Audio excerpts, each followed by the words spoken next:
All right, today we in Roseland. I'm outside one of my properties. We're waiting on Section 8 to come, and I just want to make a quick video. I'm gonna try to start doing these at least once a week, and just give y'all some free game about this real estate. Somebody inboxed me and asked me if I started today, if I had to start all over and start today, how would I start? Well, first of all, you need a job. For my scammers, for my guys that's in the streets, you need a job, man. They're not about to give you a mortgage, because most of the time you're gonna be getting a mortgage. They're not giving you a mortgage with just some fake check stubs and an ID. It don't work like that. Unfortunately, you got to get a job.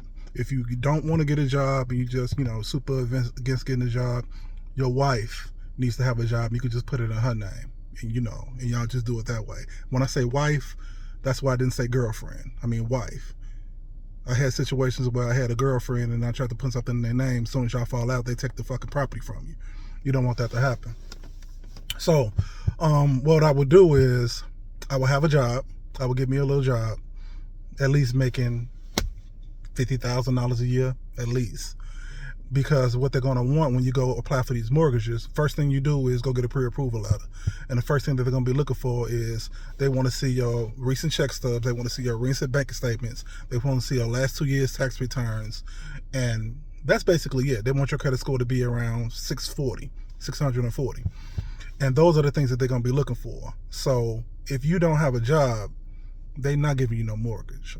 They really don't have the no-doc loan things no more like they used to have back in the day. When I first started back in 2001, you could just do no-doc loans and really have to, you really don't have to have too much of nothing. But nowadays, they really lenient. They really hard on people who don't have those documents. So I would get a FHA loan, which is 3.5% down. Say, for instance, we was looking at a property of $185,000. 3.5% of that, I can't really do the math off the top of my head, but you'll probably be coming to the table with around $6,500, $6,000, somewhere in that neighborhood. They also have programs called IDA, first-time home buyer programs, where they'll come up with at least $6,800 towards your down payment. I have a couple of friends who are mortgage brokers and loan officers, and I talk to them on a regular basis. We do a lot of deals, and that's basically what I would do. I would not buy a single family house. I would buy a 2-flat, because at least I'll be making some income. I'll be making some real money.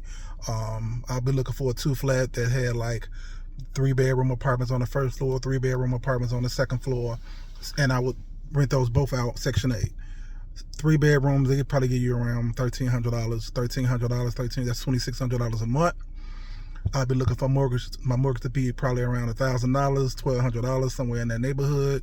After I got finished paying my mortgage, we're walking away with around a $1,400, $1,500 profit every month.